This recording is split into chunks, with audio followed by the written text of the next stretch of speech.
Hey, thanks for joining us today. My name is Jessica. I'm a property management coach and president of J.A. Marks Consulting. Today, we're hunting scammers, and I'm really looking forward to it. You see, there is nothing that makes my blood boil more than people who are acting like they have the rights to lease properties. They're acting like they are the property owner. They're acting like they're the property manager, and they are scamming these victims out of thousands of dollars. Plus, they're taking advantage of the landlord who now has an unauthorized occupant in their home who's having a really hard time leaving because they just spent all of their move-in money. And these people, they're not seeing that money back. So let's go catch some scammers. But first, let's talk about how the scam works. You've got these online marketplaces. Facebook is a big one. Craigslist is going to be the other big one that you typically see these false advertisements on. I'm not saying they can't be on Zillows and Trulias, but I'm saying most of the time they're going to be on Facebook and Craigslist. So what you want to look out for are homes for rent that are priced well below what they should be. Yes, I'm not saying it's not impossible for there to be a really good deal, but I'm saying when I see a house that the other homes of similar size and style are going for $1,500 and this one's going for $1,100, it raises all of the red flags. Now, what do you do to double check? Well, take the address, put it into Google, and see what other advertisements come up. If the rest of them are saying $1,100, then proceed, but do so with caution.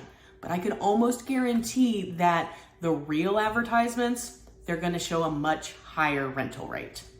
I've lost count of the number of phone calls I've received over the years from distraught prospects who thought that they had just gotten the keys to their dream home, only to find out that the person they gave all of this money to is a scammer.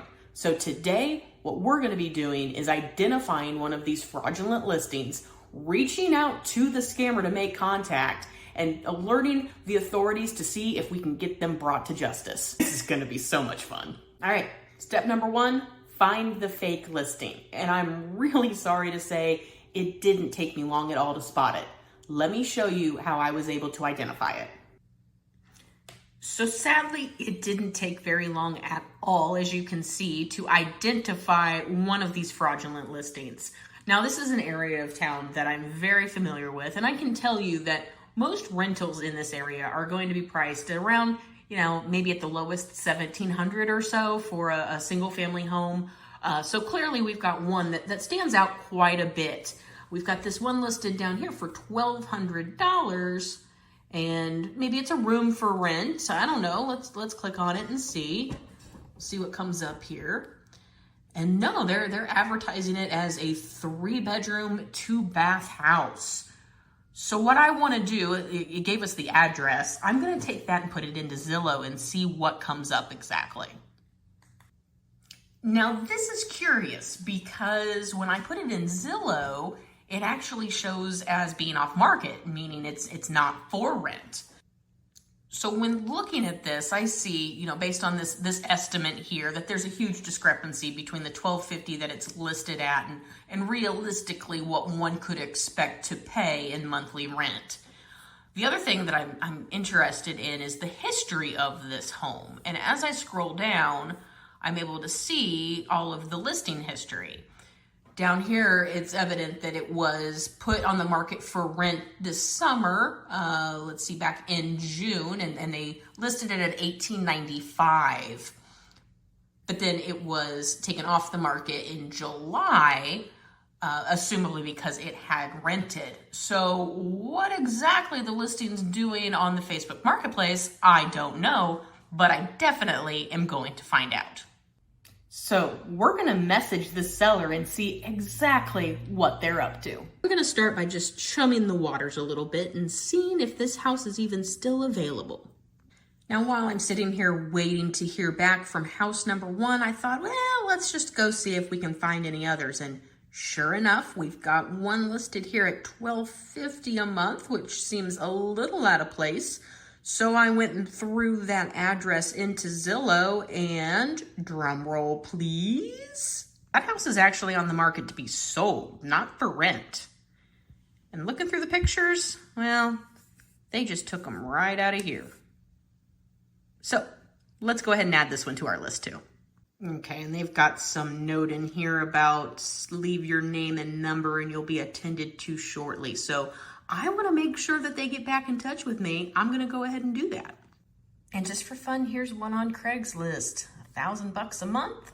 I think not. Nope, this one's actually for sale as well. So let me snag the contact info off the Craigslist ad and I'll send them a text.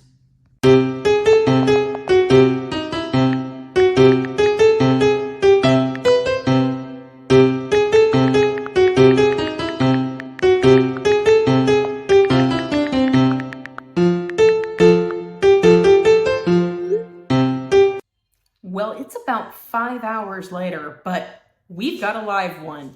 Here's what they replied.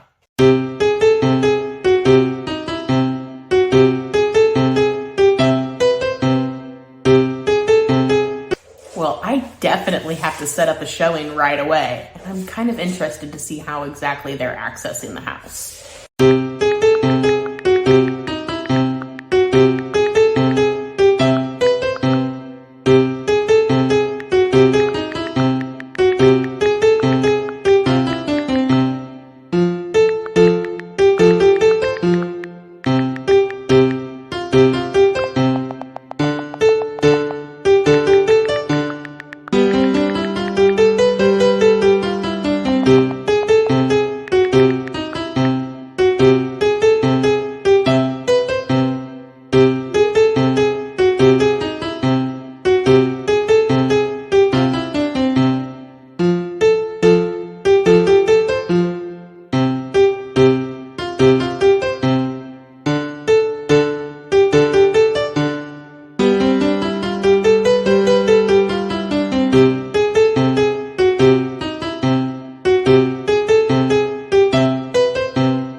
Okay, the rest of this is going to have to be story time because it all kind of played out while I was driving and therefore not able to record it. So essentially, we went back and forth for a little bit and I said that I wanted to tour the property later on in the evening. And he said, okay, text me when you're on your way, I'll give you the lockbox code. In the meantime, I looked up the listing, found the real estate agent, got in touch with her and let her know that there was a scammer afoot. And we stayed in contact throughout the thing. I was able to basically confirm that the lockbox code that this guy gave me, by the way, he called me and definitely didn't sound like he was medicated about to have surgery. But the lockbox code that he gave me was the actual code. So she was very prompt in getting a team out there to change the lockbox. I flagged all of the fake ads on Craigslist, which after searching the address, showed that there was much more than one. In fact, there were 3, and one of them was even for an apartment complex. So not only were they a scammer, they were a really crappy scammer. But at the end of the day, I think the guy figured out that he was busted because I pretty much hung up on him as soon as he gave me the lockbox code, and then he blew up my phone for about 10 minutes and texted me nonstop until he said, "So is it spoiled?" And then I never heard from him again. I've gone ahead, I've reported him to the FTC, which I'm going to show you here in just a second how to do that. It's very, very easy, but I think it's safe to say at least this one home, this one scammer has been shut down for good. So if you ever encounter a rental scam, after you report it to the property manager, property owner, real estate agent who might have the house listed, then you need to come here to reportfraud.ftc.gov and make a complaint. These reports are very, very easy to fill out. It's not going to take you a lot of time. I did mine in about 3 minutes. I'm so glad that at least for this house and this scammer, it looks like the operation's been shut down. The problem is there's unknown amounts out there still. So just keep in mind, if you're looking for a rental property and you see something that just looks way too good to be true, chances are it probably is. My name's Jessica, the property management coach. Be sure if you like this video that you're subscribing to my channel, hit that bell so that you're notified whenever I've got a new video out, and I'll see you next time.